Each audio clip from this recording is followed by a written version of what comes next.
Une pauvre fille rend un portefeuille rempli d'argent à un jeune milliardaire, mais ensuite il l'ouvre et lit « Je suis désolé, j'ai pris un billet pour acheter du pain pour mon petit frère affamé.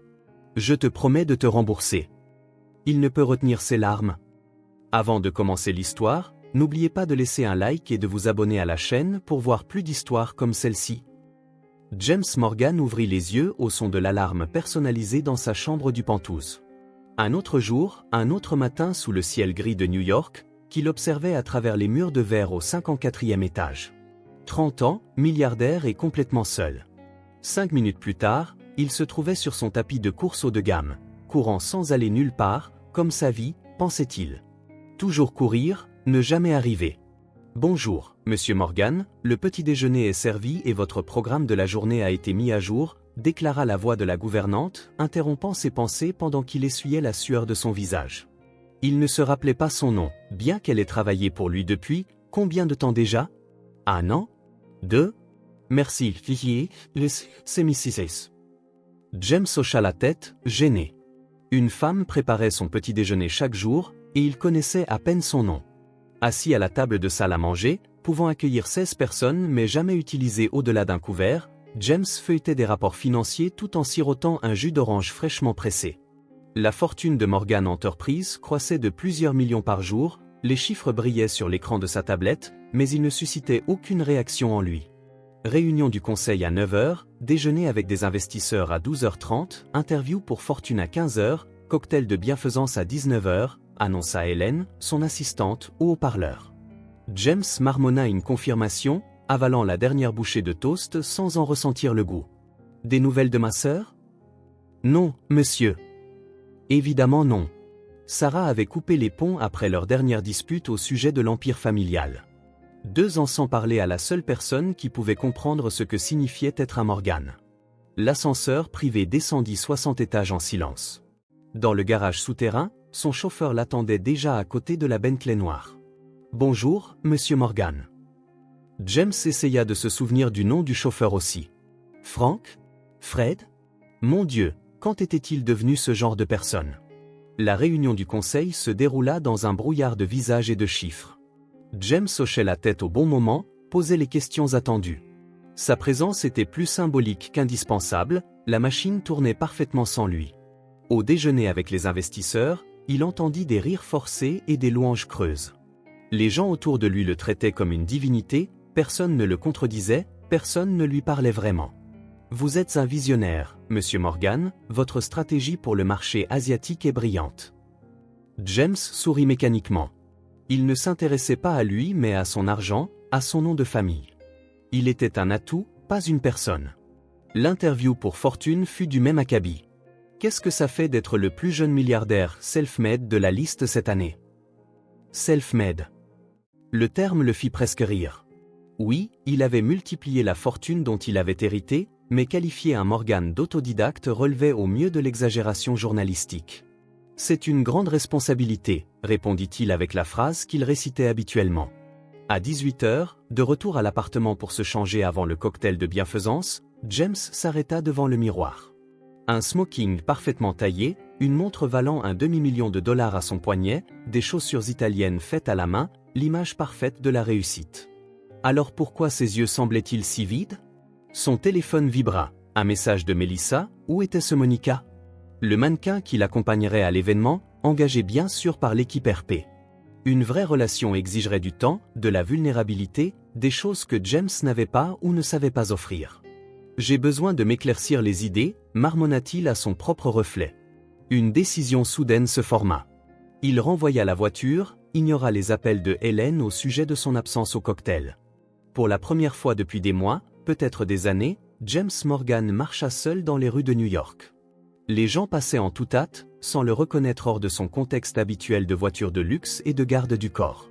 C'était libérateur, l'air frais du début de soirée, le vacarme de la ville vivante, tout semblait plus réel que le monde artificiel qu'il habitait.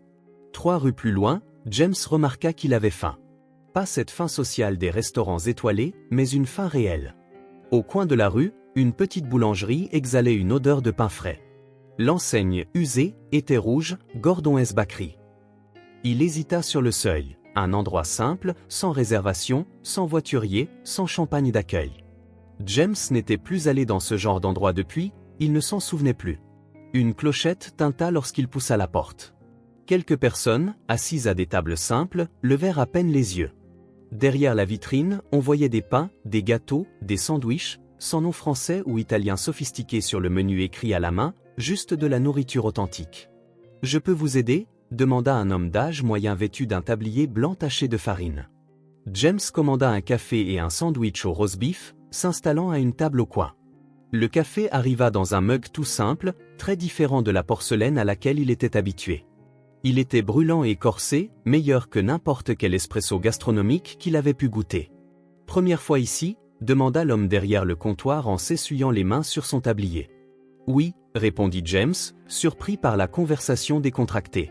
« Je m'appelle Gordon. Cette boulangerie est ma maison depuis 30 ans, dit-il avec une fierté sincère. James observa l'homme. Gordon n'avait ni voiture de luxe ni jet privé, mais il y avait dans son regard quelque chose que James envia aussitôt, la satisfaction. En mordant dans le sandwich, James se rendit compte qu'il ne s'était pas senti aussi présent, aussi connecté à l'instant, depuis des années. Dans la simplicité de cette boulangerie, il éprouva quelque chose que tout son argent ne pouvait lui offrir, l'authenticité. Après son repas, James se leva pour payer. Il sortit un portefeuille rempli de billets de $100, il n'avait pas l'habitude de transporter de plus petites coupures. Son téléphone vibrait sans cesse dans sa poche. Hélène, l'équipe RP, des messages sur son absence à l'événement. Il les ignora tous. « Revenez quand vous voulez », dit Gordon avec un sourire sincère. James acquiesça, ressentant une légèreté inhabituelle. Peut-être qu'il reviendrait vraiment. Peut-être avait-il besoin de plus de moments comme celui-ci.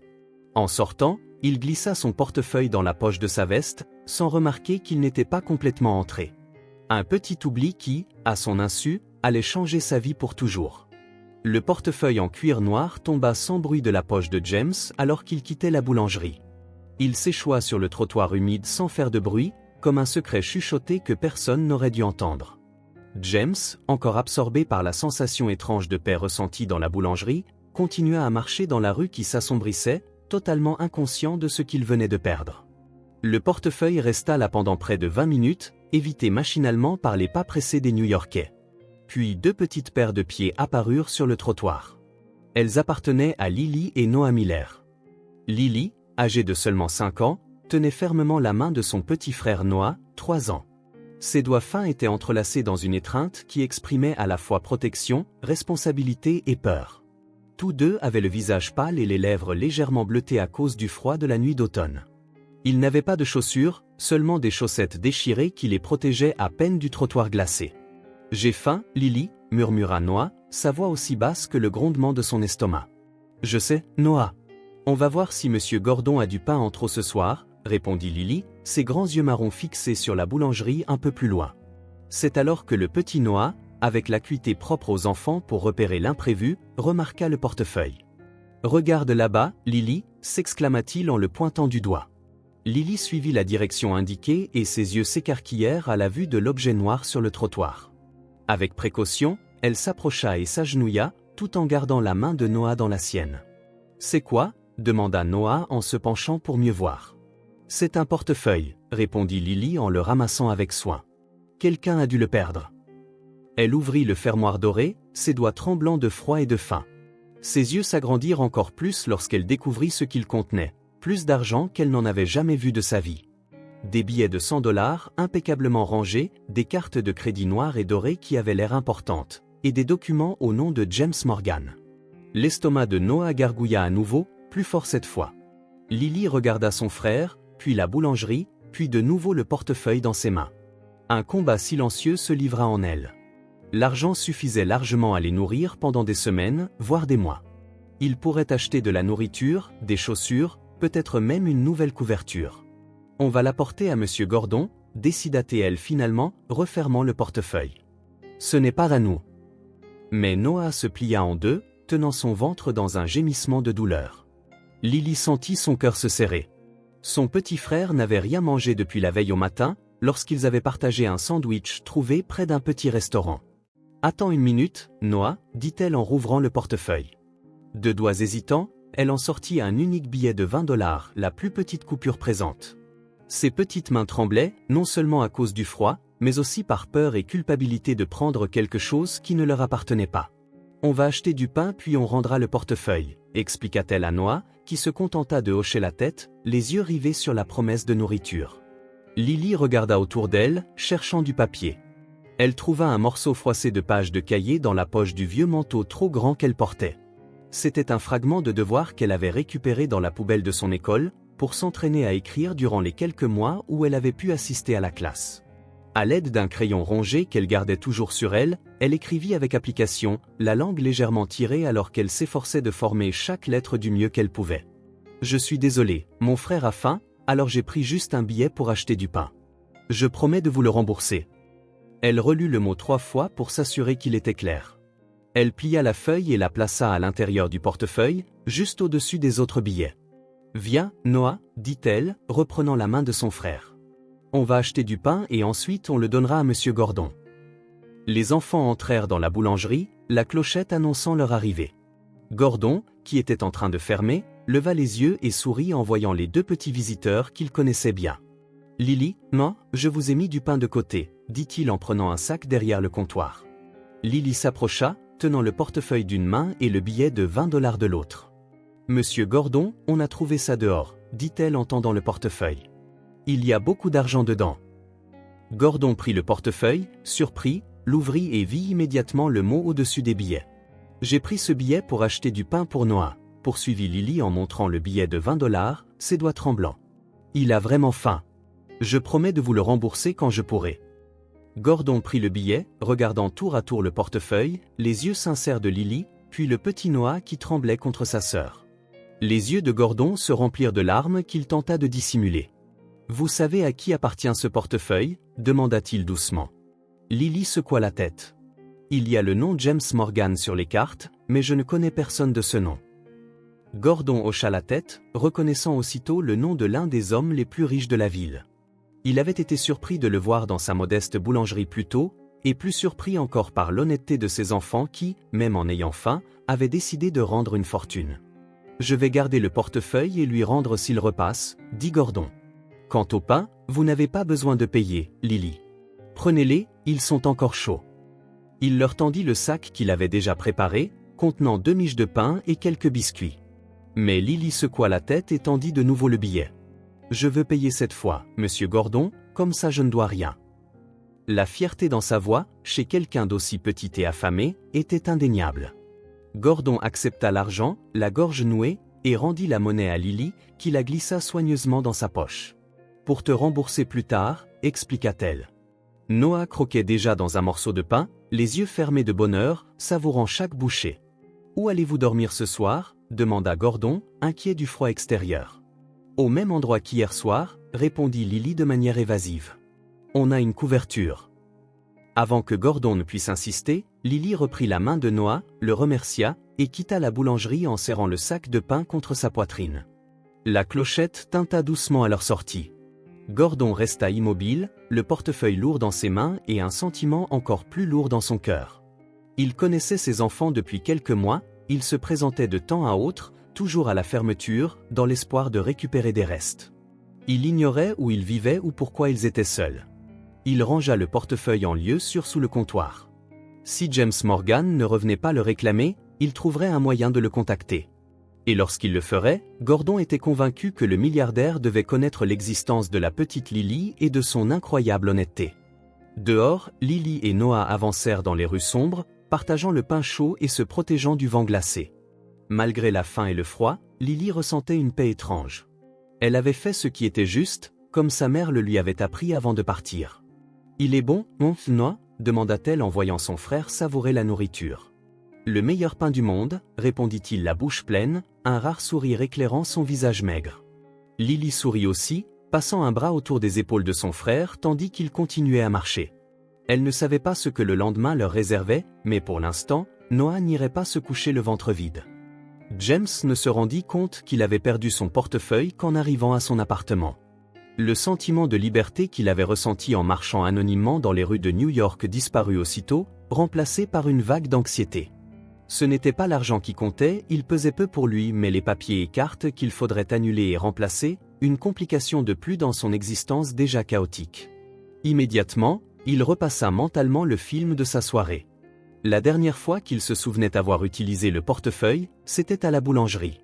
Il l'avait probablement mal remis dans la poche de sa veste. Il jeta un coup d'œil à l'horloge, il était près de 23 heures.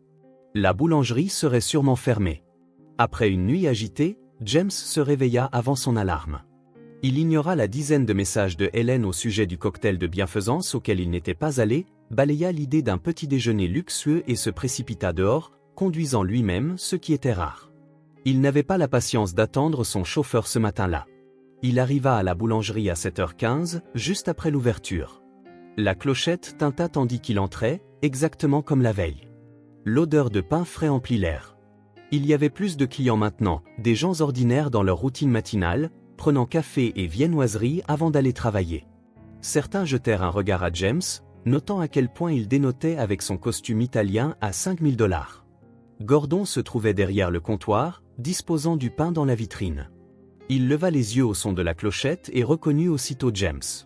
Un sourire se forma sur son visage. « Monsieur Morgan, je m'attendais à ce que vous repassiez », dit-il en s'essuyant les mains sur son tablier. James fronça les sourcils, surpris qu'on s'adresse à lui par son nom. Il ne se souvenait pas s'être présenté. « Vous savez qui je suis ?» Gordon hocha la tête. « Votre nom figure sur les papiers dans votre portefeuille, et bien, votre visage apparaît de temps en temps dans les journaux. »« Alors vous l'avez retrouvé » dit James, soulagé. « Je l'ai perdu ici hier soir. » « En fait, ce n'est pas moi qui l'ai trouvé, » répondit Gordon, en se baissant pour prendre quelque chose sous le comptoir, mais plutôt la personne qui me l'a apporté. Gordon posa le portefeuille en cuir noir sur le comptoir. James le ramassa et l'ouvrit pour vérifier son contenu. Toutes ses cartes et papiers semblaient là. Il remarqua pourtant qu'il manquait un billet de 20 $, et qu'il y avait à l'intérieur un morceau de papier plié, qui n'y était pas auparavant. « Qu'est-ce que c'est » demanda-t-il en prenant la note. Gordon eut un sourire teinté d'une expression que James ne put déchiffrer sur le moment, un mélange de tristesse et d'admiration. « Je vous suggère de lire » se contenta de dire le boulanger. James déplia la feuille, un morceau de papier froissé avec des mots tracés d'une écriture d'enfant, manifestement avec beaucoup d'effort. « Je suis désolé, mon frère a faim, alors j'ai pris juste un billet pour acheter du pain. Je promets de vous le rembourser. » James fixa longtemps la note, la relisant plusieurs fois. Quelque chose d'étrange se produisit dans sa poitrine, une sensation d'oppression, suivie d'une chaleur qu'il n'avait plus ressentie depuis longtemps. « Qui a écrit ça » demanda-t-il enfin, d'une voix plus douce qu'il ne l'aurait cru. « Lily » répondit Gordon. « Une petite fille de 5 ans. Elle et son petit frère Noah ont trouvé votre portefeuille sur le trottoir hier soir. » Gordon lui raconta alors ce qui s'était passé, comment Lily était entrée avec le portefeuille à la main et son frère à ses côtés, comment elle avait avoué avoir pris un seul billet alors que le portefeuille en contenait des milliers, comment elle avait insisté pour payer son pain quand il le lui offrait gratuitement. Ils avaient faim, Monsieur Morgan, du genre de faim qui laisse des marques. Le petit avait du mal à tenir debout. Malgré tout, elle voulait rendre le portefeuille avec tout le reste de l'argent et a laissé un mot pour s'excuser de n'avoir pris que le strict nécessaire pour nourrir son frère. James éprouva un sentiment qu'il n'avait plus connu depuis des années, une émotion sincère. L'histoire de cet enfant, une fillette de 5 ans dotée de plus d'intégrité que la plupart des adultes qu'il connaissait, réveilla en lui quelque chose de profondément endormi.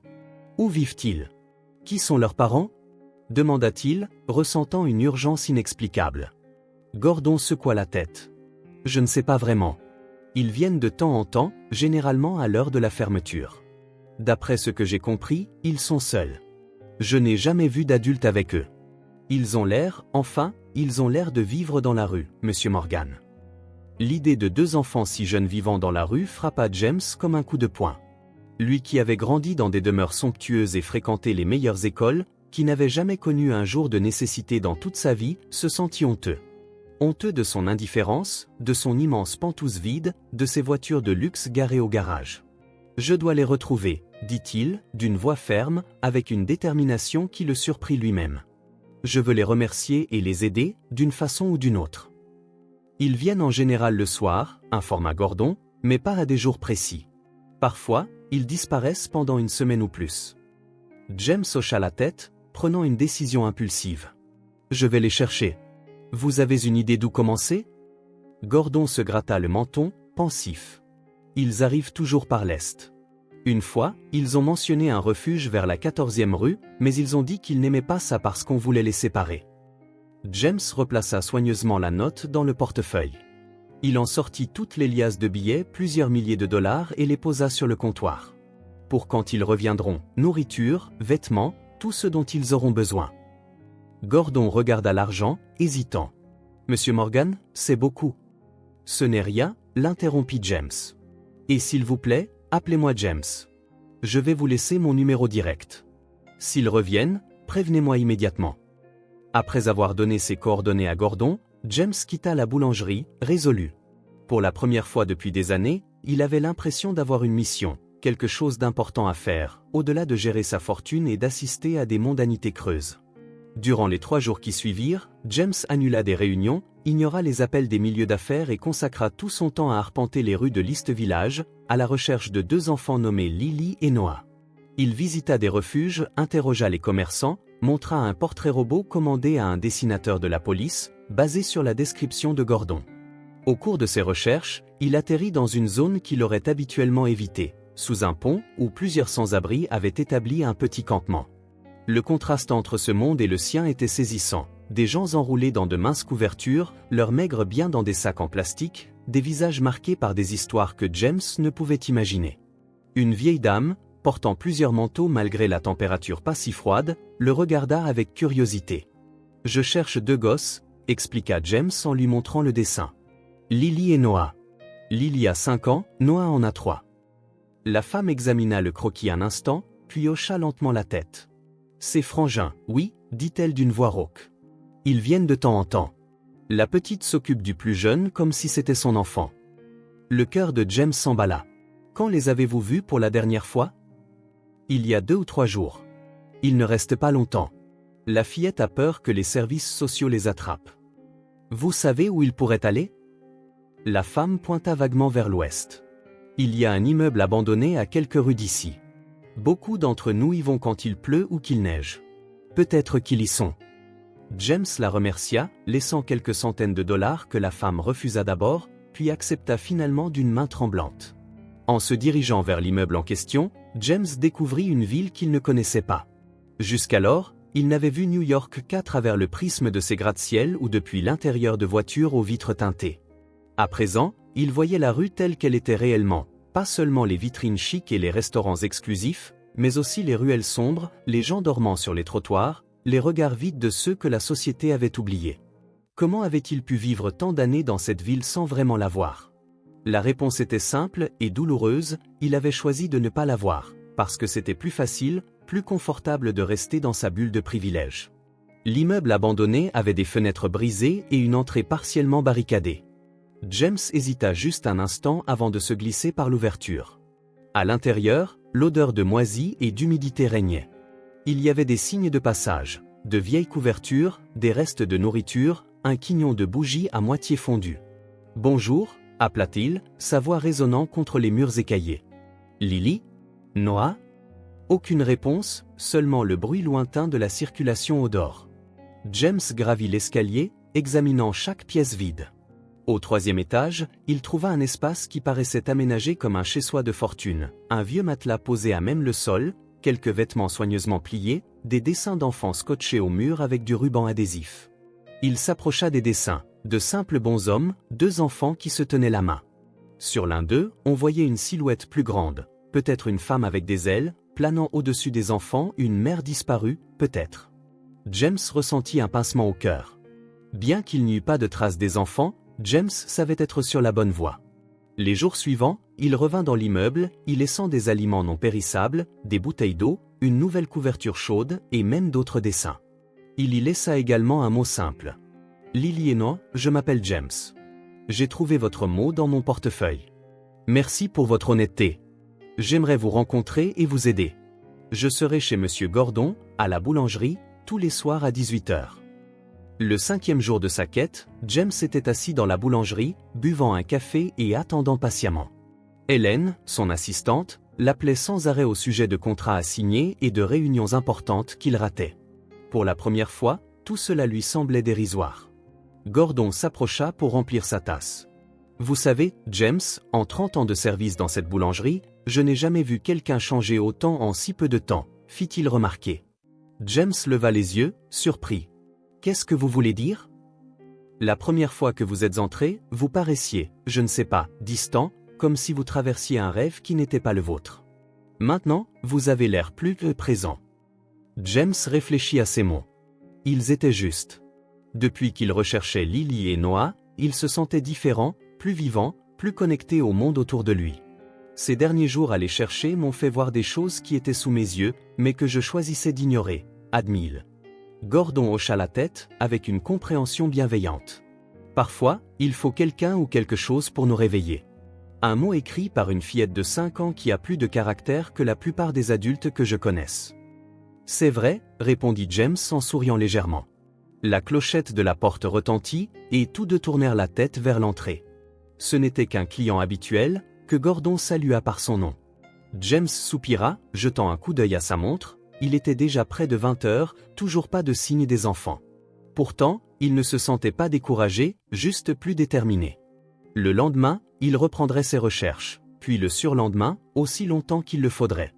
Ils viendront, dit Gordon comme s'il lisait dans ses pensées. Soyez patient. James acquiesça, dégustant la dernière gorgée de café. La recherche de Lily et Noah était devenue bien plus qu'une simple mission, c'était le but qui manquait à sa vie. Et, pour la première fois depuis longtemps, James Morgan ressentait de l'espoir non seulement à l'idée de retrouver les enfants, mais aussi d'y trouver quelque chose de précieux en lui-même. 10 jours s'étaient écoulés depuis que James avait entamé ses recherches pour retrouver Lily et Noah. 10 jours d'efforts infructueux, d'espoirs déçus, 10 jours d'attente dans la boulangerie de Gordon, toujours sans résultat. Les enfants s'étaient évanouis comme 2 petits fantômes dans l'immensité de la ville. Ce soir-là, James finit par céder aux supplications insistantes de Helen et assista à un événement caritatif au Metropolitan Museum. Vêtu de son smoking, entouré de gens qui parlaient de leurs dons de plusieurs millions tout en buvant du champagne à $200 la coupe, il se sentit plus déplacé que jamais. Chaque conversation lui paraissait superficielle, chaque sourire forcé. Son esprit ne cessait de se focaliser sur 2 petits visages qu'il ne connaissait qu'à travers des descriptions et un croquis sommaire. Dès qu'il le put, il s'éclipsa. Il était près de 23 heures quand son chauffeur le déposa à quelques rues de son appartement. James renvoya la voiture, décidant de terminer à pied. Il avait besoin de réfléchir, de respirer. Une légère pluie commença à tomber, mais cela ne le dérangeait pas. Les rues étaient presque désertes à cette heure, seulement traversées de temps à autre par des taxis et quelques passants pressés.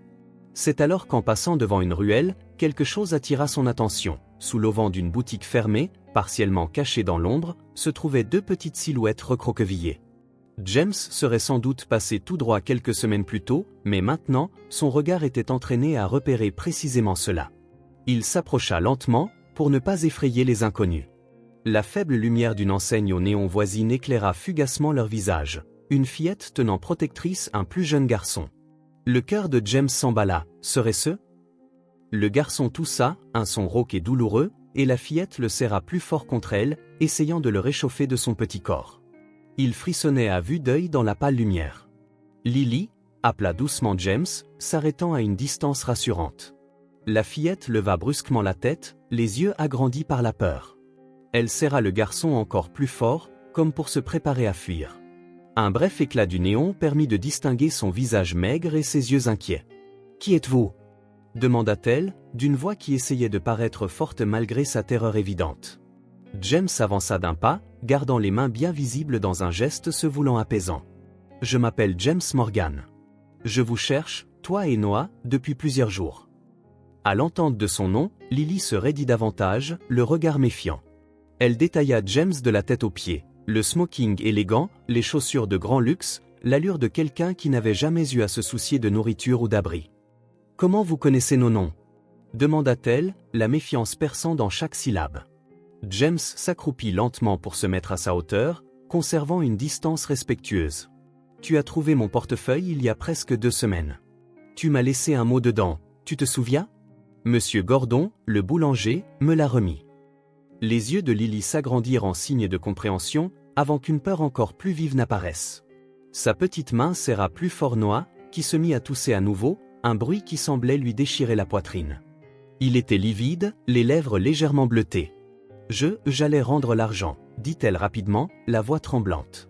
Je l'avais promis sur le mot, je voulais juste du temps pour. Noah toussa encore, un son qui paraissait plus profond, plus alarmant. James sentit un pincement au cœur en voyant l'état du garçon, il avait l'air fiévreux et gelé. Lily, écoute, reprit-il le plus doucement possible, je ne suis pas venu récupérer quoi que ce soit. Je voulais te remercier et t'aider. La fillette le regarda avec méfiance, encore peu convaincue. Ne t'inquiète pas pour le billet que tu as pris pour le pain, continua James en se souvenant des mots exacts qu'il avait préparés si un jour il la retrouvait. Tu as fait preuve d'une grande honnêteté, Lily. Tu aurais pu garder tout l'argent du portefeuille, mais tu n'as pris que ce qu'il fallait pour nourrir ton frère, et tu as même laissé un mot promettant de me rendre ça. Lily semblait ne pas parvenir à croire ce qu'elle entendait. Personne ne l'avait jamais félicitée pour son honnêteté. D'ordinaire, dans la rue, on la traitait plutôt de naïve, voire de ne pas profiter des opportunités. Noah tremblait violemment, laissant échapper un faible gémissement et s'appuyant plus lourdement sur sa sœur. James remarqua à quel point la respiration du garçon était devenue difficile et bruyante. « Ton frère a besoin d'un médecin, Lily, dit-il d'une voix urgente mais néanmoins calme. La peur revint immédiatement dans les yeux de la fillette. « On ne peut pas aller à l'hôpital. Ils vont appeler les services sociaux.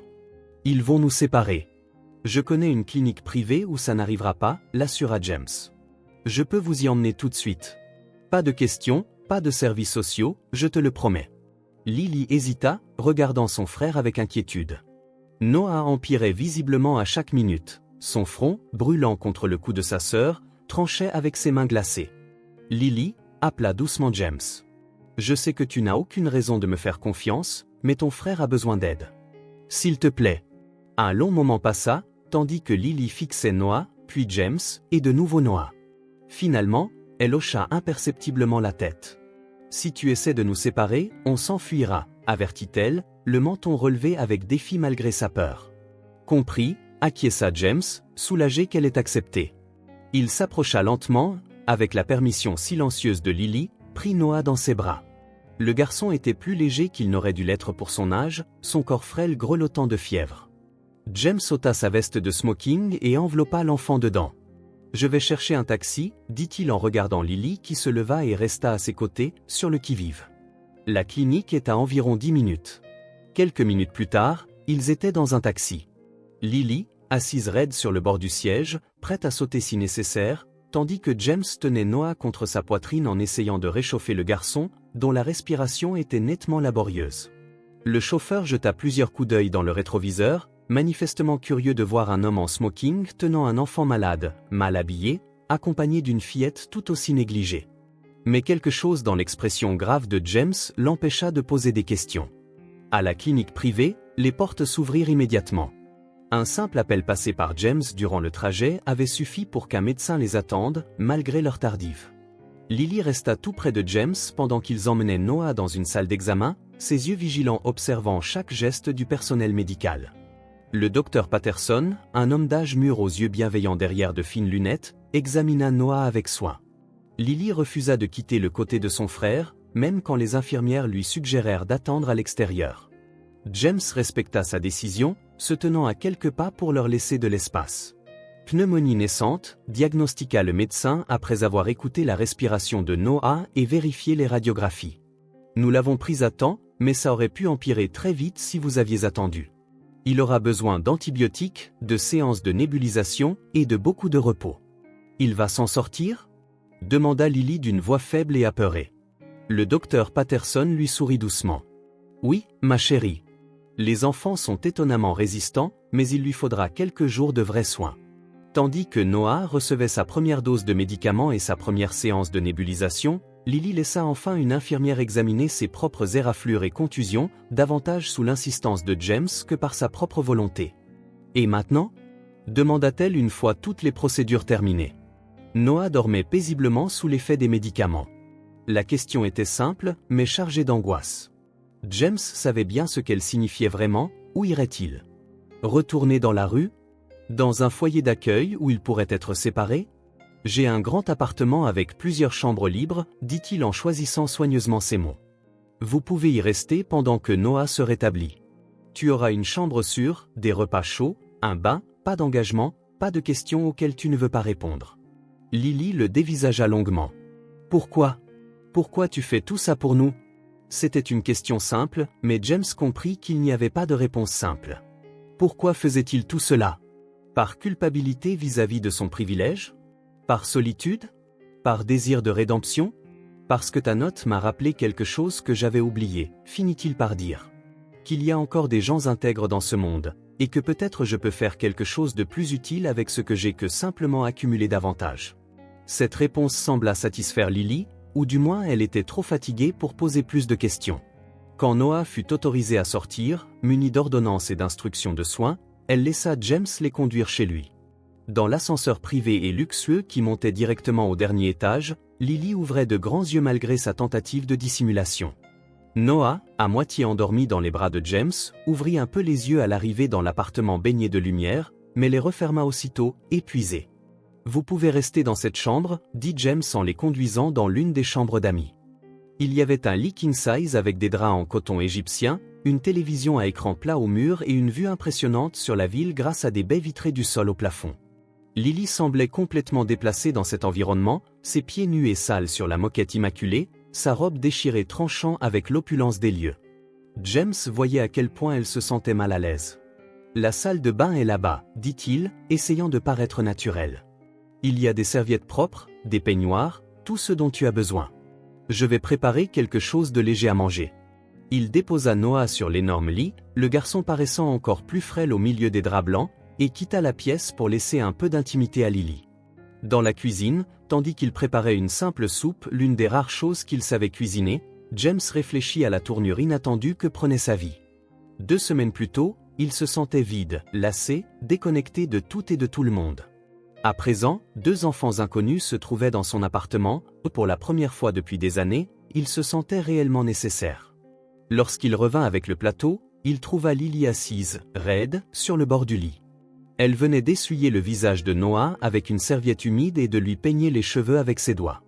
Le garçon dormait profondément, sa respiration toujours un peu laborieuse, mais bien meilleure qu'avant.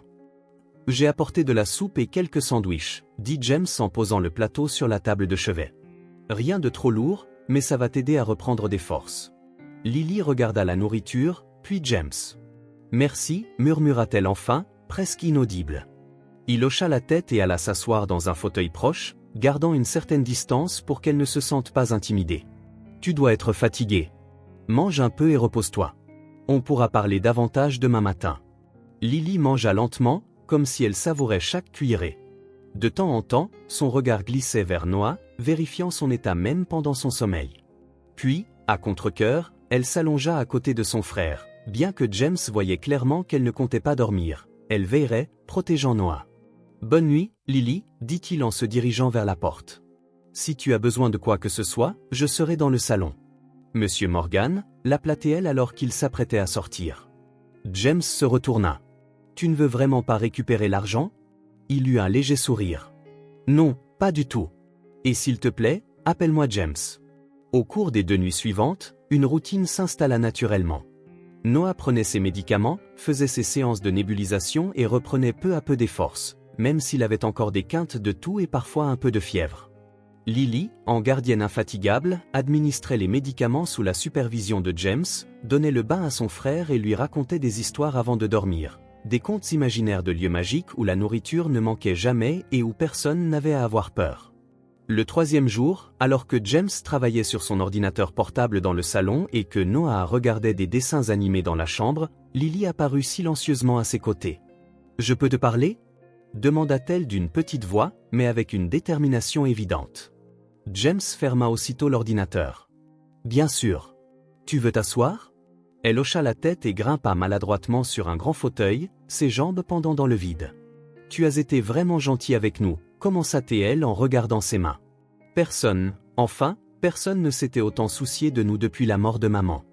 James ressentit un pincement au cœur. « Je suis désolé pour ta mère, Lily. » Elle hocha la tête en se mordant la lèvre inférieure. « C'était il y a 1 an. Elle est tombée très malade, comme Noah, mais en pire. On n'avait pas d'argent pour les médecins. »« Et ton père ?» demanda doucement James. Le visage de Lily se ferma. « Il est parti avant que maman ne tombe malade. Il a disparu du jour au lendemain, sans rien dire, sans rien expliquer, juste parti. James sentit une vague de colère contre cet homme inconnu qui avait abandonné sa famille, laissant derrière lui une enfant de 4 ans et un autre de 2 ans. Après la mort de maman, une voisine s'est occupée de nous un moment, mais elle avait trop de problèmes et ne pouvait pas nous garder. Puis les gens du gouvernement sont venus, voulant nous emmener. Les services sociaux, précisa James. Lily hocha la tête, le regard grave. Ils allaient nous séparer. Ils disaient que personne n'adopterait 2 enfants à la fois, que ce serait plus facile de trouver une famille pour Noah, parce qu'il est plus jeune. Alors tu t'es enfui avec lui ? Demanda doucement James. Je ne pouvais pas les laisser prendre mon frère, répondit-elle, d'une fermeté surprenante pour quelqu'un d'aussi petit. J'ai promis à maman que je m'occuperais toujours de lui. James contempla cette fillette extraordinaire de 5 ans, portant le poids du monde sur ses frêles épaules. Qu'aurait-il fait, lui, à cet âge, face à tant d'adversité ? Certainement pas faire preuve d'autant de courage et de détermination. Tu es très courageuse, Lily, dit-il sincèrement, et tu as fait un travail incroyable pour t'occuper de ton frère. Elle rougit légèrement, peu habituée aux compliments. Merci de nous avoir aidés. Noah va beaucoup mieux maintenant. Je suis heureux de l'entendre, répondit James en souriant. Lily jouait nerveusement avec l'ourlet du nouveau t-shirt que James lui avait acheté, simple mais propre et sans déchirure. Est-ce que tu vas appeler les services sociaux quand Noah ira mieux ? La question frappa James comme un coup de poing. Il était évident qu'elle portait cette crainte depuis le début, malgré tous ses efforts pour la rassurer. Pas si tu ne le veux pas, répondit-il prudemment. Elle leva les yeux, à la fois pleine d'espoir et de méfiance. Vraiment ? Vraiment, confirma-t-il. Mais Lily, vous ne pouvez pas continuer à vivre dans la rue. Ce n'est ni sûr ni sain. Ce qui est arrivé à Noah le prouve. Elle baissa de nouveau le regard. Je sais, mais je ne sais pas quoi faire. On n'a nulle part où aller. James prit une grande inspiration. L'idée qui avait germé dans son esprit ces derniers jours se cristallisait enfin. Et si vous restiez ici, avec moi ? Lily le regarda d'un air soupçonneux, comme si elle craignait un piège. Combien de temps ? Aussi longtemps que nécessaire, répondit James. Comme tu peux le voir, j'ai beaucoup de place. Et pour être honnête, cet appartement n'a jamais vraiment ressemblé à un foyer avant que vous arriviez. C'était vrai, se rendit-il compte avec surprise. En seulement 3 jours, la présence des enfants avait transformé son appartement stérile et impersonnel en quelque chose de bien plus chaleureux.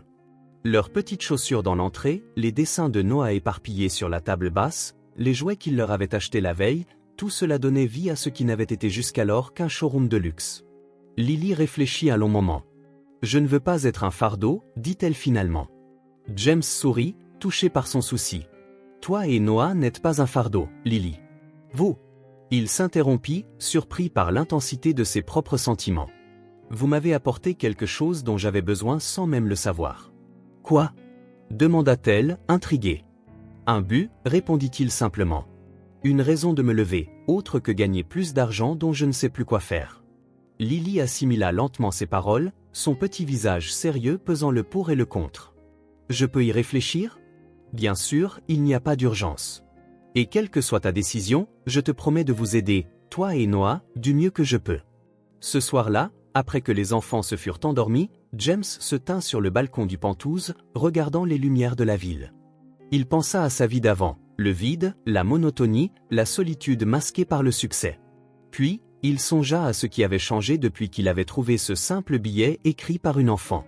En 2 semaines à peine, il avait découvert en lui des facettes insoupçonnées, la patience pour soigner un petit garçon malade, la compréhension pour gérer la peur justifiée d'une fillette traumatisée, et surtout un profond attachement qui grandissait de jour en jour pour ces 2 enfants qui, peu de temps auparavant, lui étaient totalement inconnus.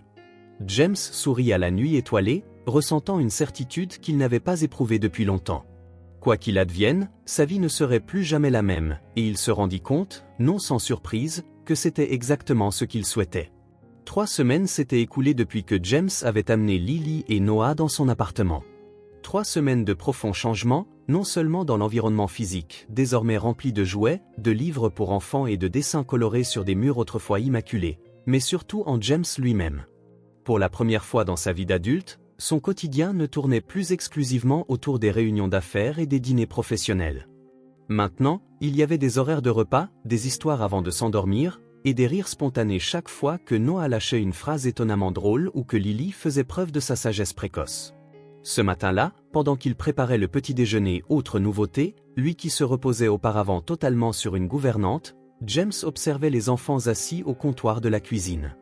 Noah, complètement rétabli de sa pneumonie, croquait joyeusement une tartine à la confiture, tandis que Lily feuilletait un livre de sciences que James lui avait acheté après avoir découvert sa fascination pour la faune marine. « Tu savais que les baleines bleues ont un cœur de la taille d'une petite voiture ?»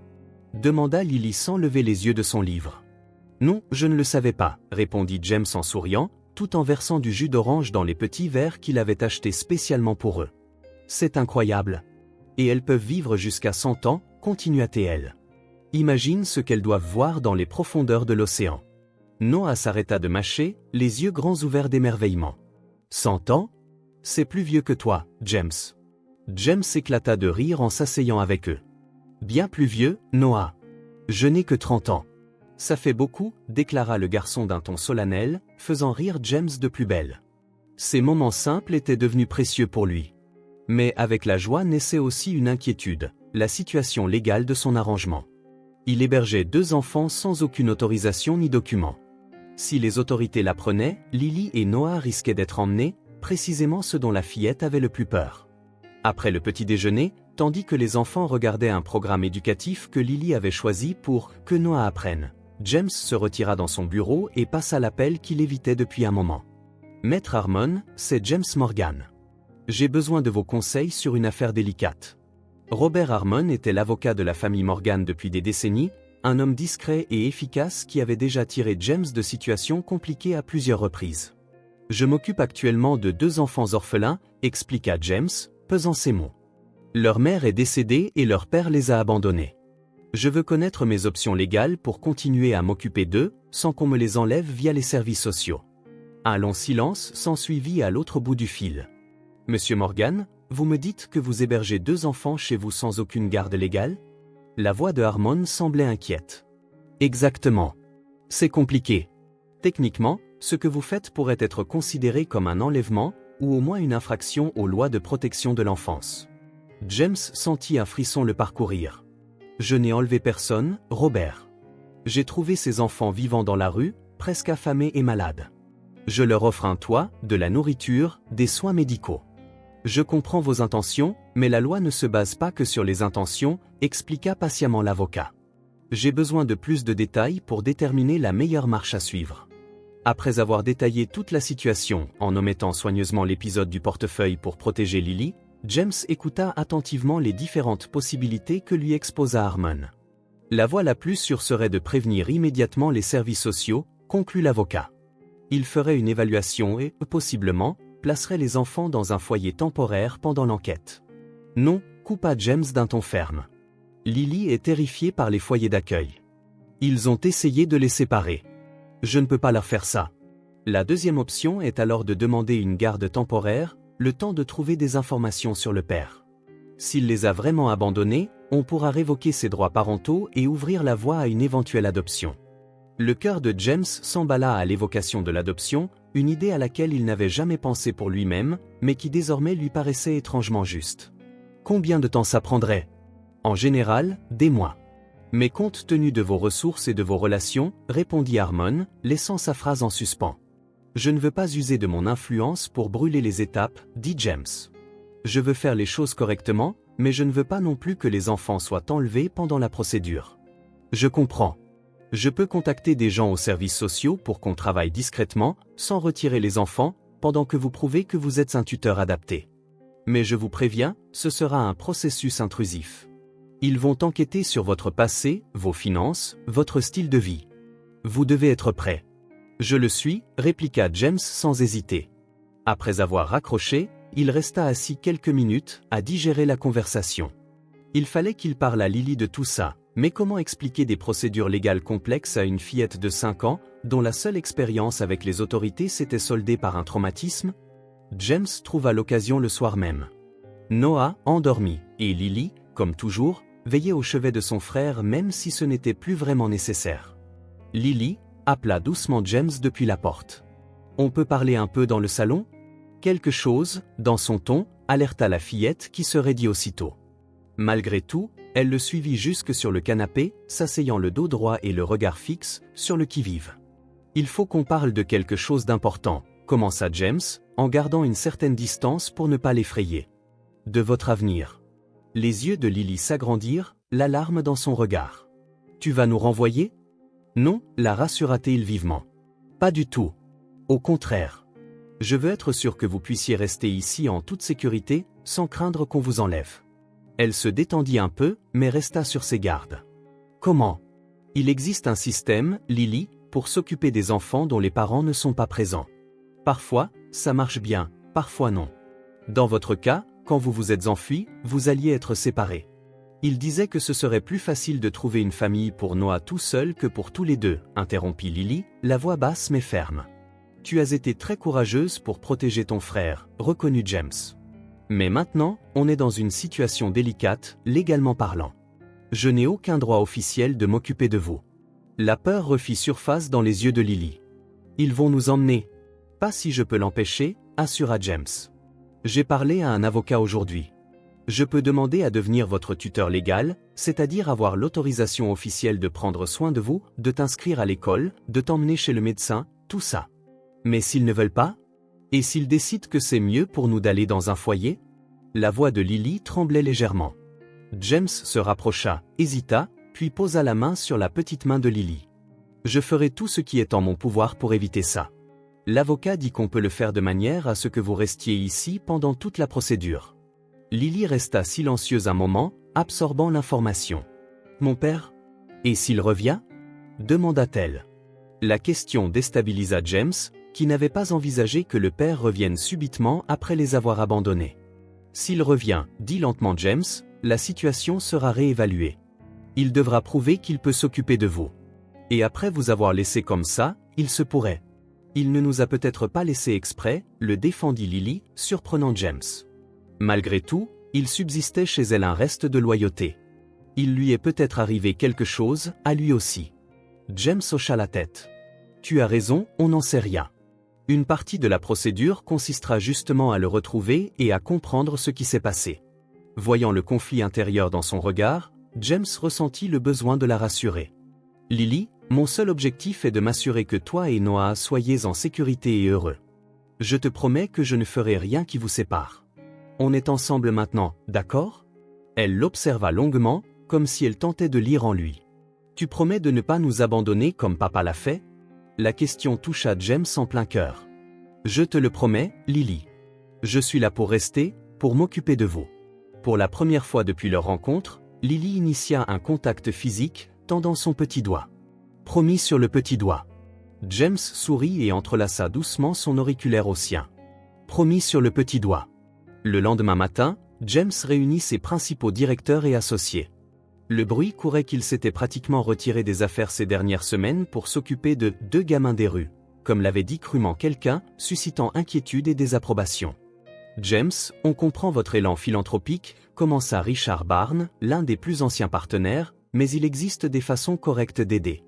Des dons à des associations, la création de fondations. S'impliquer personnellement de cette manière est inapproprié, termina James d'une voix calme et ferme. Et risqué pour la réputation de l'entreprise, ajouta Barnes sans détour. Franchement, oui, renchérit-il. Vous êtes l'image de Morgan Enterprises. Vos actions personnelles affectent directement la société. Et adopter 2 enfants dans le besoin pourrait nuire à cette image. Vraiment ? Fit James, un sourcil levé. Ce n'est pas si simple, intervint Hélène, son assistante de longue date. Il y a des questions juridiques. Les rumeurs selon lesquelles vous hébergez des enfants sans autorisation légale pourraient être désastreuses. C'est pour ça que j'ai entamé les démarches de tutelle, expliqua James. Je suis les procédures légales appropriées. Malgré tout, insista un autre cadre, le conseil d'administration s'inquiète de votre brusque changement de priorité.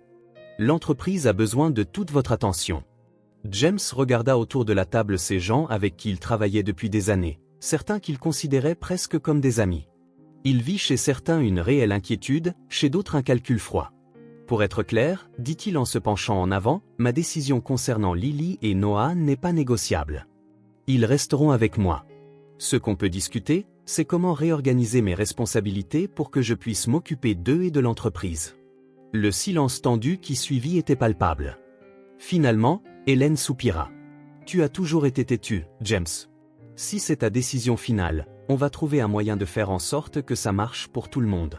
Dans les jours qui suivirent, James se retrouva à jongler entre les rendez-vous avec les travailleurs sociaux venus discrètement évaluer sa capacité à être tuteur, les consultations juridiques concernant la procédure de tutelle et les soins quotidiens aux enfants. À sa grande surprise, Noah s'adapta remarquablement vite. Le garçon, autrefois timide et craintif, courait désormais dans l'appartement avec une énergie débordante, posait 1000 questions et suivait James comme une petite ombre enthousiaste. « Regarde, James !» s'exclama Noah un après-midi, lui montrant un dessin coloré. « Je nous ai dessiné, toi, moi, Lily et Rex. » Rex était le dinosaure en peluche que James lui avait acheté, désormais le compagnon inséparable du garçon. « C'est incroyable, Noah », le félicita James, réellement impressionné par les détails pour un enfant de 3 ans. « On va l'accrocher sur le frigo. » Lily observait ses interactions avec un mélange de soulagement et de prudence. James remarqua qu'elle se détendait un peu plus chaque jour en voyant son frère heureux, mais elle restait néanmoins sur le qui-vive, comme si elle s'attendait à ce que tout s'effondre soudainement. Un soir, tandis que James lisait une histoire à Noah, qui tenait absolument à entendre pour la 10e fois le même livre sur les dinosaures, il remarqua Lily dans l'embrasure de la porte, les observant avec un air pensif. Plus tard, quand Noah s'endormit enfin, elle s'approcha de James dans le couloir. « James, chuchota-t-elle, tu vas vraiment essayer de nous garder, être notre vrai tuteur ?»« Oui, Lily, » répondit-il avec toute la sincérité dont il était capable. « J'ai déjà déposé les papiers. J'ai une audience chez le juge dans quelques semaines. » Elle hocha la tête, assimilant l'information. « Et si le juge dit non ?» James se mit à sa hauteur. « Alors on fera appel et on réessaiera. Je n'abandonnerai pas, Lily. » La fillette soutint son regard un instant, puis posa la question qui la tourmentait visiblement. « Pourquoi ? Pourquoi tu fais tout ça pour nous ?» C'était aussi la question que James se posait. Pourquoi s'était-il autant attaché à ses enfants en si peu de temps ? Pourquoi était-il prêt à affronter la justice, l'avis de ses pairs et une réorganisation complète de sa vie pour eux ? Parce que vous m'avez montré ce qui compte vraiment, répondit-il honnêtement. Avant de vous rencontrer, j'avais tout ce que l'argent peut offrir, mais rien qui ait vraiment de valeur. Comme quoi ? Demanda Lily, sincèrement curieuse. Comme un but, un lien, la possibilité de faire une vraie différence dans la vie de quelqu'un, expliqua James. C'est vous qui m'avez apporté ça, Lily. Et je veux vous offrir, à toi et Noah, la stabilité et l'amour que vous méritez. Quelque chose changea dans le regard de Lily, une petite barrière s'abaissant, un éclat d'espoir qu'elle s'autorisait rarement. Sans dire un mot, elle ouvrit les bras dans un geste hésitant. Surpris et profondément ému, James la serra doucement contre lui. C'était la première fois qu'elle initiait une étreinte. Un petit miracle de confiance. À cet instant, alors qu'il tenait cet enfant extraordinaire dans ses bras, James sut avec certitude qu'il se battrait contre le monde entier si nécessaire pour garder Lily et Noah en sécurité. La décision qu'il avait prise n'était pas juste importante, c'était l'engagement le plus précieux de toute sa vie. Le bureau du détective Frank Reynolds était tel que James se l'était imaginé. Petit, légèrement chaotique, avec des dossiers empilés un peu partout et l'odeur persistante d'un café très fort. Reynolds, un homme trapu à la chevelure grisonnante et au regard perçant, feuilleta les documents qu'il venait d'imprimer. « J'ai trouvé des informations sur le père des enfants », annonça-t-il en faisant glisser un dossier vers James. Matthew Miller, 32 ans, travaillait comme mécanicien jusqu'à il y a environ 2 ans. James ouvrit le dossier, le cœur battant. Au cours des dernières semaines, alors que la procédure de tutelle avançait, il avait engagé Reynolds pour enquêter sur l'endroit où se trouvait le père de Lily et Noah. Les services sociaux menaient aussi des recherches, mais James voulait être préparé à toute éventualité. Il a un casier judiciaire, reprit Reynolds en montrant les papiers. Il a été arrêté pour participation à un vol il y a 1 an et 8 mois, condamné à 2 ans de prison. James leva les yeux, surpris. Donc il se peut qu'il ait été libéré récemment, ou qu'il soit sur le point de l'être, conclut Reynolds.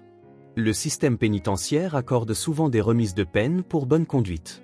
Un frisson parcourut James. Il sait où sont les enfants ?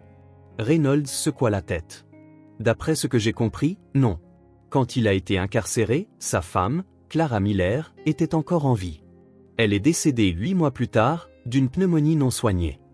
Les enfants ont probablement été hébergés par des voisins ou des connaissances avant de finir à la rue, mais il n'y a aucun dossier officiel. Le système a perdu leurs traces.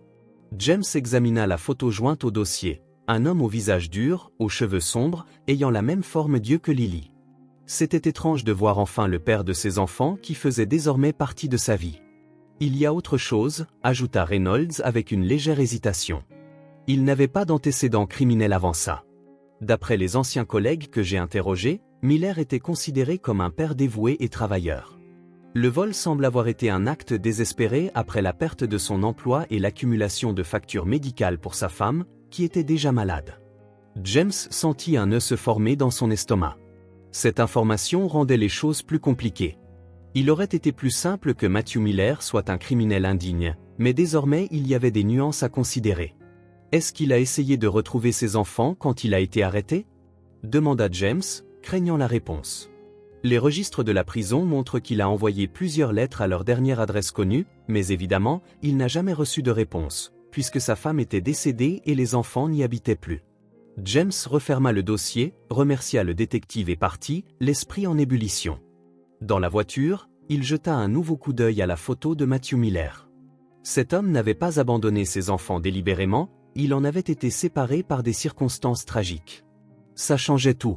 De retour chez lui, il retrouva la scène qui était devenue sa nouvelle normalité. Noah jouant sur le tapis du salon avec des cubes de construction, Lily dessinant à la table, la langue sortie légèrement en signe de concentration, et Madame Harris, la gouvernante qui venait désormais chaque jour et adorait les enfants, occupée à préparer le dîner dans la cuisine. James ressentit un élan protecteur en voyant ce tableau domestique. En à peine 2 mois, ses enfants étaient devenus son univers. « Jamie !» cria Noah en l'apercevant, courant vers lui les bras grands ouverts. Jim était la façon dont Noah avait commencé à l'appeler récemment, un raccourci plus facile pour sa petite langue de 3 ans. Le surnom avait pris, à la joie et à la surprise de James, lui qui n'avait jamais eu de diminutif affectueux. « Champion », répondit-il en soulevant le garçon, inspirant l'odeur de shampoing enfantin dans ses cheveux. « Tu construis quelque chose de chouette ? Une fusée pour aller sur la Lune » s'exclama Noah avec enthousiasme. « Tu vas voir, ce sera la plus grande fusée du monde. » James rit et le balança doucement d'un côté à l'autre avant de le reposer. Noah s'empressa de retourner à ses blocs, bien décidé à finir son chef-d'œuvre. Lily s'approcha plus calmement, montrant. Elle lui montra son dessin coloré représentant James qui lui tenait la main, ainsi qu'à Noah. « C'est vraiment magnifique, Lily », la félicita-t-il sincèrement. « Tu as beaucoup de talent. » Un léger rose colora les joues de la fillette, qui n'était pas encore habituée aux compliments. « Merci, murmura-t-elle. Je peux l'accrocher sur le frigo avec les autres ? Bien sûr, c'est la place d'honneur. » Lily sourit et courut vers la cuisine. James la regarda, émerveillé par la transformation progressive à laquelle il avait assisté. La fillette méfiante et renfermée des premières semaines souriait plus souvent maintenant, posait des questions, exprimait des envies. Récemment, elle avait même commencé à assister à quelques cours d'essai dans une école privée à proximité, pendant que Noah allait à la maternelle 3 matins par semaine. Mais à présent, avec les informations sur le père, James se demandait combien de temps ce bonheur patiemment construit durerait. Après le dîner et la routine du soir, bain, brossage de dents, histoire avant de dormir, James trouva Lily assise dans le petit fauteuil qu'il avait installé dans la chambre des enfants. Elle aimait encore rester éveillée un peu plus tard que Noah, généralement pour lire ou simplement regarder son frère dormir. « Lily » l'appela-t-il doucement depuis la porte, « on peut parler un moment dans le salon ?» Elle hocha la tête et le suivit. Ils s'assirent sur le canapé, et James réfléchit à la meilleure façon d'aborder le sujet. « Tu te souviens, je t'ai parlé de la procédure pour que tu puisses rester officiellement ici ?» commença-t-il. Lily hocha la tête, soudain sur ses gardes. « Il s'est passé quelque chose de grave ? » « Non, non, la rassura-t-il aussitôt. En fait, nous avons une date pour l'audience, dans 3 semaines. Un juge va examiner notre dossier. Il nous laissera rester avec toi ? Demanda-t-elle, l'espoir dans la voix. Je l'espère. Mais Lily, pour que la procédure soit complète, nous devons parler de tes parents. James fit une pause, observant sa réaction. Tu m'as parlé de ta maman, mais on n'a jamais vraiment discuté de ton père. Le visage de Lily se ferma aussitôt. Il est parti, dit-elle simplement, les yeux baissés vers ses mains. Il n'y a rien à dire. En fait, Lily, j'ai découvert certaines choses que je pense que tu dois savoir, expliqua James avec précaution. Ton père n'est pas parti parce qu'il le voulait. Il a eu des ennuis avec la loi et a dû s'en aller. Lily leva les yeux, l'air perplexe. Des ennuis avec la loi? Oui, il a fait quelque chose de mal et a dû aller en prison. En prison? Chuchota-t-elle, comme les méchants dans les histoires? Le cœur de James se serra. Comment expliquer à une fillette de 5 ans les complexités d'un système judiciaire qui punit souvent autant la détresse que la méchanceté? Tous ceux qui vont en prison ne sont pas forcément de mauvaises personnes, Lily. Parfois, ce sont des gens qui ont commis des erreurs, qui ont fait de mauvais choix dans des moments de désespoir. Lily réfléchit en silence, le front plissé. Alors il ne nous a pas abandonnés exprès? D'après ce que j'ai découvert, non. Il a essayé de rester en contact, mais quand ta maman est tombée malade, tout est devenu très compliqué. James la vit lutter avec des émotions contradictoires. La confusion, la colère, un bref soulagement vite étouffé. Ça ne change rien, dit-elle finalement d'une voix dure. Il aurait dû rester avec nous. Maman avait besoin de lui, nous avions besoin de lui. Tu as raison, reconnut James. Un père doit être là pour ses enfants. Il aurait dû trouver un autre moyen. Lily acquiesça, les yeux soudain remplis de larmes. Et, il sait où on est, maintenant? Non, mais, James hésita, préférant être honnête, il se pourrait qu'il nous recherche.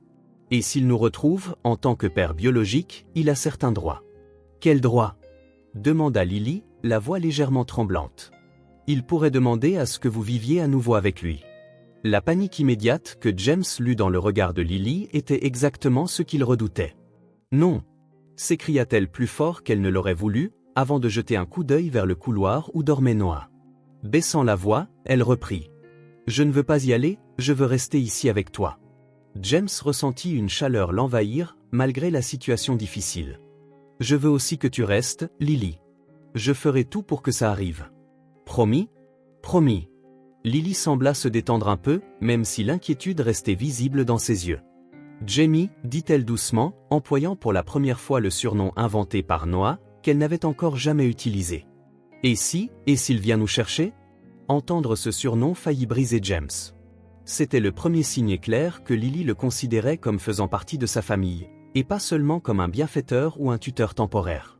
Alors on gérera ça ensemble, répondit-il en s'efforçant de garder une voix sûre. Pour l'instant, l'audience approchait, et il était plein d'espoir. Ses avocats pensaient que leur chance était très bonne. Lily hocha la tête, semblant un peu plus rassurée.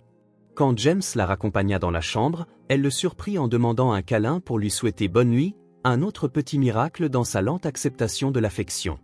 Dans les semaines qui suivirent, James partagea son temps entre la préparation de l'audience et le maintien d'une routine normale pour les enfants. Lily posait parfois des questions sur son père, sur l'endroit où il pouvait se trouver ou s'il les cherchait, mais elle semblait surtout déterminée à se concentrer sur le présent. La maison était pleine d'activités et de rires. Noah allait à la maternelle 3 matins par semaine et revenait avec des histoires et des dessins. Lily progressait vite dans ses cours d'essai et impressionnait les professeurs par son intelligence vive et sa soif de savoir. Pour la première fois de sa vie d'adulte, James mit son travail au second plan. Il délégua davantage, refusa des voyages d'affaires et réorganisa totalement son emploi du temps pour être présent dans le quotidien des enfants. À la surprise de son associé, l'entreprise ne s'effondra pas, au contraire, cette nouvelle façon de définir ses priorités lui apporta une clarté qui lui manquait souvent auparavant. Un dimanche après-midi ensoleillé, James emmena les enfants à Central Park. Noah courait après les écureuils avec excitation, tandis que Lily se balançait lentement, observant les autres familles autour d'elle. « Jamie » l'appela-t-elle soudain. « Est-ce qu'on est une famille, maintenant » La question prit James au dépourvu. « Qu'en penses-tu » répondit-il en s'asseyant sur la balançoire à côté d'elle. Lily réfléchit sérieusement. « Je crois que oui. Les familles habitent ensemble, s'occupent les unes des autres et s'aiment, non ?»« Exactement. Alors on est une famille, conclut-elle simplement. Toi, moi et Noah. » James sentit ses yeux s'embuer. « Oui, Lily, nous sommes une famille. » La fillette sourit, un sourire complet et rare qui illumina son petit visage. « Je suis contente qu'on t'ait trouvé. »« Je suis content que vous m'ayez trouvé, » répondit James avec une certitude qui venait du plus profond de son être. La veille de l'audience, alors qu'il bordait Noah, James trouva Lily encore éveillée, les yeux brillants dans la pénombre de la chambre. « Tu es nerveuse pour demain ?» lui demanda-t-il, assis au bord de son lit. Elle hocha la tête. Et si le juge ne nous laissait pas rester avec toi? Alors on continuera à se battre, répondit-il fermement. Comme je te l'ai dit, je n'abandonnerai pas. Lily lui serra la main, un geste encore rare chez elle. Merci, Jamie. Ce simple mot, Jamie, signifiait plus pour James que tous les titres et honneurs qu'il avait pu recevoir dans sa carrière. C'était un nom donné avec une affection sincère et la reconnaissance qu'il était plus qu'un riche bienfaiteur ou un simple tuteur potentiel. Cette nuit-là, James dormit mal, inquiet pour l'audience, mais surtout hanté par l'ombre du père biologique planant sur leur avenir naissant. Matthew Miller pouvait surgir à tout instant, et si cela arrivait avant l'officialisation de la tutelle, tout pouvait changer du jour au lendemain. Pourtant, au lever du soleil, James ressentit une détermination nouvelle. Les 3 semaines écoulées avaient été remplies de petits moments parfaits, des repas partagés, des victoires des enfants fêtés, et même des désaccords sur les règles ou les limites. Ces instants mis bout à bout formaient quelque chose de trop précieux pour être abandonné sans se battre. Quelle que soit la décision du juge ou la surprise que le destin réservait, James savait que sa vie ne serait plus jamais la même. Lily et Noah avaient comblé un vide dont il n'avait pas conscience, transformant son existence solitaire en une vie pleine de sens et d'amour. Pour ce nouveau monde qu'ils avaient créé ensemble, il était prêt à affronter n'importe quelle adversité, même sous la forme du père biologique qui, depuis un lieu inconnu, pourrait préparer son retour dans la vie de ses enfants. Le jour précédent l'audience se leva sous un ciel clair, un contraste frappant avec la tempête qui menaçait la vie de James. Il préparait le petit déjeuner lorsque le téléphone sonna. C'était Sarah Daniels, l'assistante sociale qui suivait le dossier. « Monsieur Morgan », dit-elle d'un ton professionnel qui ne parvenait pas à dissimuler une certaine inquiétude, « il y a eu un développement dont nous devons parler d'urgence. Puis-je passer chez vous dans 1 heure ?» James sentit un frisson le parcourir. « Il est arrivé quelque chose pour l'audience de demain ? Je préfère en discuter en personne. » « C'est compliqué. » Après avoir raccroché, James s'efforça de garder une apparence normale en servant des pancakes à Lily et Noah. Mais Lily, avec sa perspicacité habituelle, sentit aussitôt que quelque chose n'allait pas. « Ça va, Jamie ?» demanda-t-elle en le fixant de ses yeux sombres, d'un regard bien trop intense pour une fillette de 5 ans. « Tout va bien », assura-t-il avec un sourire forcé. « Mademoiselle Daniels va passer pour parler de demain. » 1 heure plus tard, Sarah était assise dans le salon de James, un dossier sur les genoux et l'air grave. Monsieur Morgan, Matthew Miller, le père biologique de Lily et Noah, a été retrouvé. James eut l'impression que le sol se dérobait sous ses pieds. Malgré des mois de recherche d'informations sur cet homme, la réalité de sa plus grande crainte le frappa de plein fouet. « Où est-il ? Qu'est-ce qu'il veut ?» demanda-t-il, la voix tremblante. Il a été libéré il y a 3 semaines après avoir purgé 16 mois de sa peine de 2 ans pour vol. Il vit en centre de réinsertion pour anciens détenus. Il a contacté les services sociaux pour retrouver ses enfants. Il sait qu'ils sont avec moi ? Sarah acquiesça. Nous l'en avons informé, ainsi que de la tutelle en cours. Il a demandé à les voir. James se leva d'un bond et se dirigea vers la fenêtre. La vie qu'il avait construite avec les enfants, au fil des mois, lui parut soudain fragile, menacée par une ombre du passé. A-t-il le droit de faire ça ? Parvint-il à demander. Techniquement, oui. Il est le père biologique et ses droits parentaux n'ont jamais été formellement révoqués. Il a quitté sa famille, mais nous savons maintenant que c'était parce qu'il était incarcéré. Qu'est-ce qu'il cherche, maintenant ? Il veut les voir, renouer le contact. Sarah hésita. Étant donné l'audience de demain, j'ai suggéré une visite supervisée ici, aujourd'hui, si vous êtes d'accord. Le juge devra tenir compte de tous les facteurs, y compris la réaction des enfants face à leur père. James lutta contre l'envie de refuser. Il voulait protéger Lily et Noah, les garder loin de cet homme qui, volontairement ou non, leur avait causé tant de peine. Mais il savait que repousser l'inévitable ne ferait que compliquer les choses. « Comment est-il » finit-il par demander. Il a l'air vraiment plein de remords. Il a suivi des programmes de réinsertion en prison, il est sobre, et je n'ai détecté aucun signe d'agressivité. Il est aussi lucide, il sait qu'il n'est pas en mesure, financièrement ou sur le plan logistique, de s'occuper des enfants pour l'instant. Alors pourquoi compliquer les choses maintenant ? Sarah croisa son regard. Parce que ce sont ses enfants, Monsieur Morgan. Et d'après ce que j'ai compris, il ne les a pas abandonnés par choix. La vie met parfois les gens dans des situations impossibles. Parler à Lily fut la partie la plus difficile. Assis dans le coin du salon qu'il avait transformé en petite bibliothèque, James expliqua aussi simplement que possible que son père voulait venir les voir. Il est ici, en ville? Les yeux de Lily s'écarquillèrent. Oui, il vient de sortir de prison. Prison? Le mot était un murmure comme dans les films? En quelque sorte, répondit doucement James. Ton papa a eu des ennuis avec la loi. C'est pour ça qu'il a disparu. Le visage de Lily reflétait la confusion, comme si elle essayait d'accorder ces nouvelles informations avec l'histoire qu'elle croyait depuis si longtemps. Est-ce que je suis obligé de le voir? Seulement si tu en as envie, Lily. Personne ne va t'y forcer. Elle jeta un coup d'œil vers le couloir où Noah jouait. Et Noah? C'est à lui de décider aussi, mais il ne se rappelle peut-être pas beaucoup de votre père, non? Lily secoua la tête. Il était trop petit. Après quelques minutes de discussion, Lily prit sa décision avec cette maturité qui impressionnait toujours James. Je veux le voir. Je veux savoir pourquoi il est parti. À 16 heures, la sonnette retentit. James prit une grande inspiration, ajustant la cravate qu'il avait décidé de porter comme une armure symbolique. Lily se tenait à côté de lui, agrippant fermement sa main, tandis que Noah jouait dans le salon, inconscient de la tension ambiante. Sarah Daniels était à la porte, accompagnée d'un homme de taille moyenne, légèrement voûté.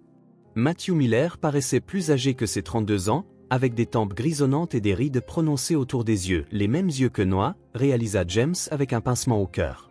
Monsieur Morgan? Fit Matthew en tendant la main avec hésitation. Merci de me laisser venir. James serra brièvement sa main, remarquant les signes d'un travail manuel. L'homme portait des vêtements simples mais propres et repassés, et il émanait de sa voix une dignité que James n'attendait pas. Les enfants sont dans le salon, répondit-il en le guidant dans l'appartement. Lily s'était rapprochée de son frère, assise raide sur le canapé, tenant fermement la main de Noah comme un bouclier. À l'arrivée de Matthew, elle se raidit, mais ne détourna pas les yeux. Lily, dit Matthew, la voix étranglée. Noah, vous avez tellement grandi. Le silence qui s'ensuivit vibrait d'émotions contenues. C'est Noah qui le rompit finalement, avec l'innocence qu'ont seulement les enfants de 3 ans. T'es qui? La question, d'une simplicité brutale, sembla frapper Matthew de plein fouet. Il inspira profondément avant de répondre. Je suis ton papa, Noah. Comme le papa de Tommy, à mon école? Oui, c'est ça, confirma Matthew avec un sourire triste. Lily, elle, ne disait rien, observant son père avec une intensité qui rendit James à la fois fier et peiné. Suivant la suggestion de Sarah, ils s'assirent tous. James resta près des enfants, prêt à intervenir si nécessaire. Je sais que vous devez être confus, commença Matthew, s'adressant surtout à Lily. Et vous en avez parfaitement le droit. J'ai eu des ennuis. J'ai fait une erreur et j'ai fait de la prison. Je voulais rester avec vous, mais je ne pouvais pas. Pourquoi t'as rien dit? Interrompit Lily, la voix menue mais ferme. Tu as juste disparu. Maman a pleuré pendant des jours. Matthew baissa la tête. J'avais peur.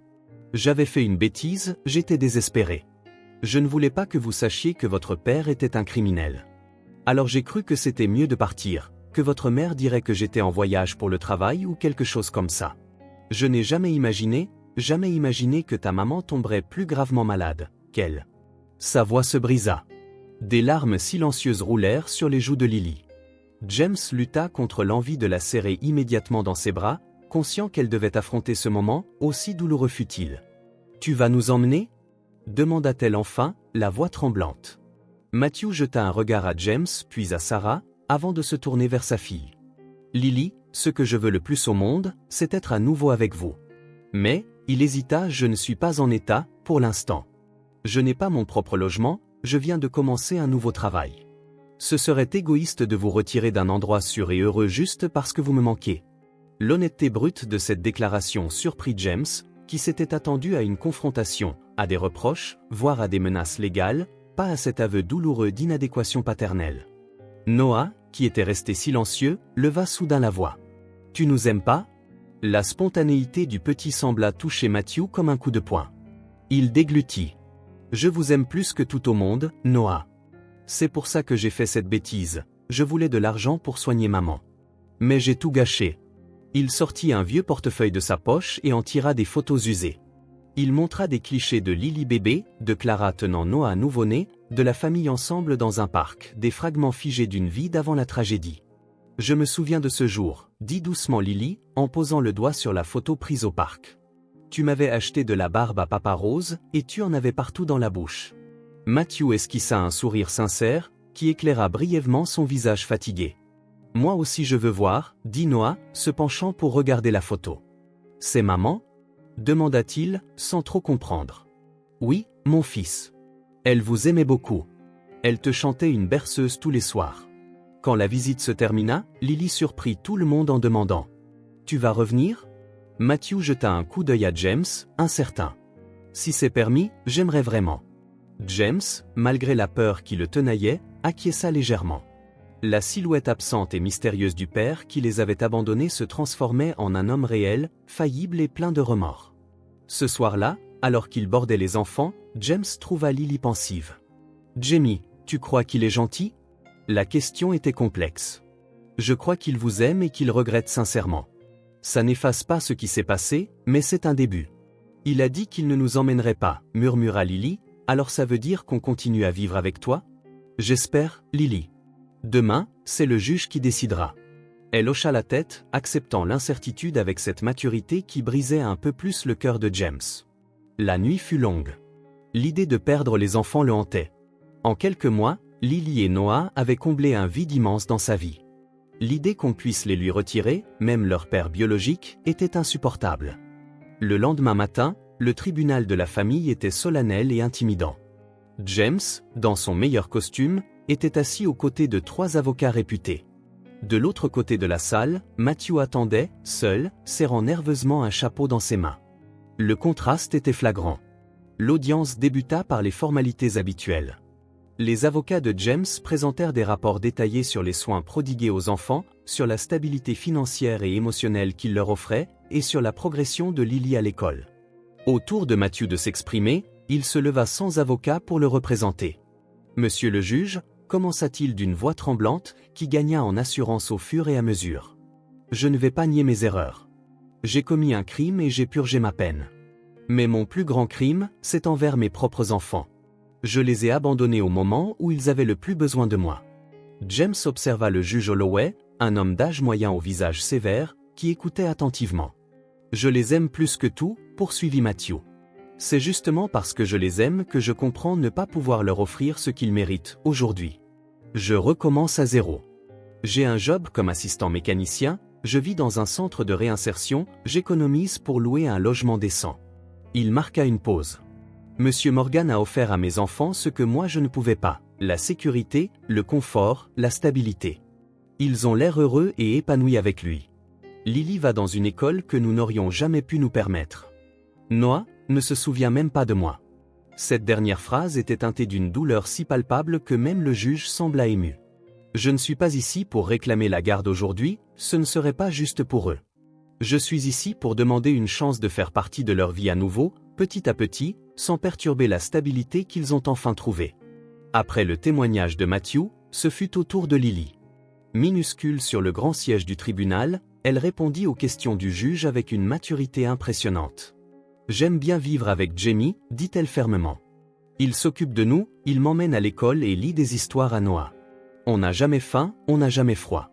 Et votre père ? Demanda le juge, d'une voix douce. Comment vous êtes-vous senti en le revoyant hier ? Lily réfléchit un instant. J'étais en colère, au début, et triste. Mais, elle jeta un coup d'œil vers Matthew, je crois qu'il était triste aussi. Il m'a dit qu'il était désolé. Voulez-vous le revoir ? Oui, répondit-elle après une longue hésitation, mais je veux continuer à vivre avec Jamie. Une fois les témoignages terminés, le juge Holloway feuilleta ses notes. Le silence dans la salle était total, chargé d'attente. Voilà un dossier complexe, annonça-t-il enfin. D'un côté, nous avons un père biologique qui, malgré ses erreurs passées, fait preuve d'un réel repentir et exprime le souhait sincère de renouer avec ses enfants.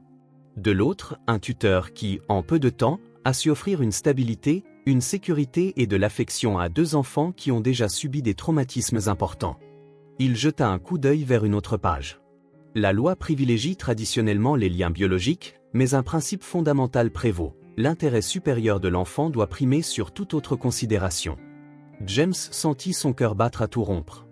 Il remarqua que Matthew était tout aussi tendu, serrant son chapeau au point de l'en déformer. « Avant de rendre mon verdict final, poursuivit le juge, je souhaite examiner plus avant certains éléments de ce dossier.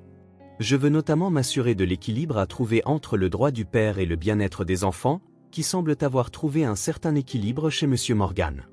Il s'adressa à l'assistance. Cette cour va suspendre l'audience pour 30 minutes. À notre retour, j'annoncerai ma décision concernant la garde provisoire et les droits de visite. Le coup de marteau retentit, et la salle se vida peu à peu. James resta assis, sonné par l'incertitude qui perdurait. Ses avocats chuchotaient entre eux, analysant les possibilités. De l'autre côté, Matthew regardait par la fenêtre, seul dans la lumière de l'après-midi. 30 minutes. Une demi-heure pour décider du sort de 2 enfants et du sien. James ferma les yeux, cherchant le calme. Mais son esprit repassait en boucle chaque moment passé avec Lily et Noah, leur rire, leur progrès, chaque câlin du soir. Jamais il n'aurait imaginé à quel point sa vie pouvait changer à cause d'un simple mot griffonné par une enfant affamée, ni que son appartement vide pouvait devenir un foyer bruyant et coloré. Ni que son cœur, si longtemps verrouillé, pouvait s'ouvrir à 2 petites âmes courageuses qui avaient autant besoin de lui que lui, sans le savoir, avait besoin d'elle. À présent, tout pouvait basculer avec un seul coup de marteau. Le juge revint, le visage impassible, et reprit place. James sentit le poids de chaque seconde qui s'écoulait. Il croisa parfois le regard de Matthew, et, dans ce regard, il lut une compréhension silencieuse. Tous deux voulaient ce qu'il y avait de mieux pour Lily et Noah, même si leur définition du « mieux » pouvait différer.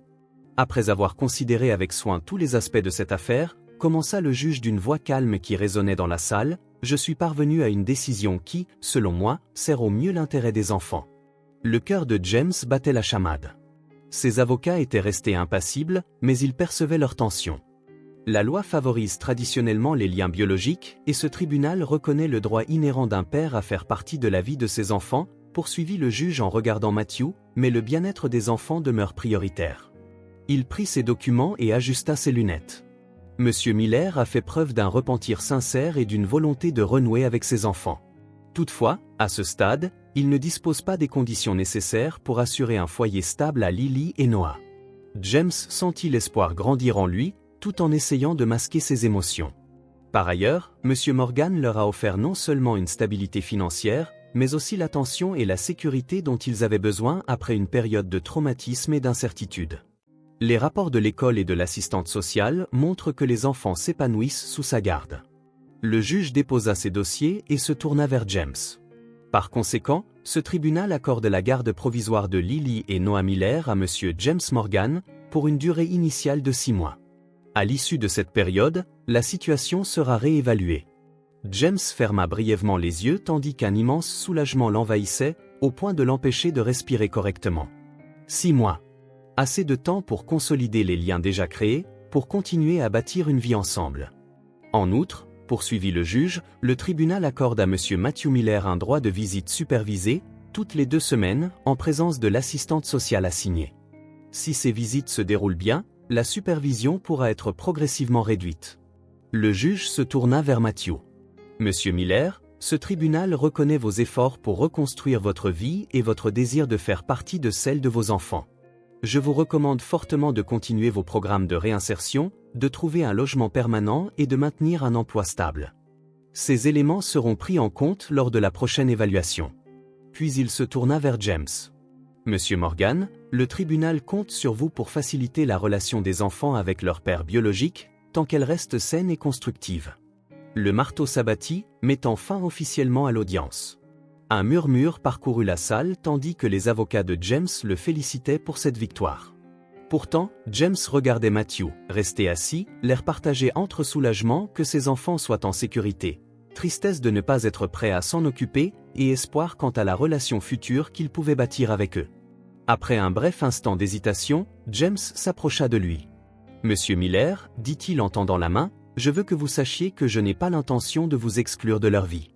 Si vous êtes sincèrement décidé à en faire partie de façon constructive, on trouvera un moyen de faire au mieux pour tout le monde. » Matthew fixa un long moment la main tendue avant de la serrer. « Merci, dit-il, la voix troublée par l'émotion. Merci de vous être occupé d'eux quand je ne pouvais pas. De leur avoir donné ce que j'aurais dû leur offrir. » Il déglutit et ajouta. « Ils ont eu de la chance de vous trouver. » « C'est moi qui ai eu de la chance, répliqua sincèrement James. Il restait beaucoup à dire, des détails à régler, des limites à poser. Mais en cet instant, ils avaient trouvé un terrain d'entente, ils feraient tous deux passer l'intérêt de Lily et Noah avant tout. En quittant le tribunal, Sarah Daniels les rattrapa. La première visite supervisée peut avoir lieu dès la semaine prochaine, si cela convient à tout le monde. Matthew acquiesça. Je suis disponible n'importe quand. Mon nouveau job est assez flexible. On a un créneau jeudi après-midi, proposa James, après la sortie de l'école. Si ça te va?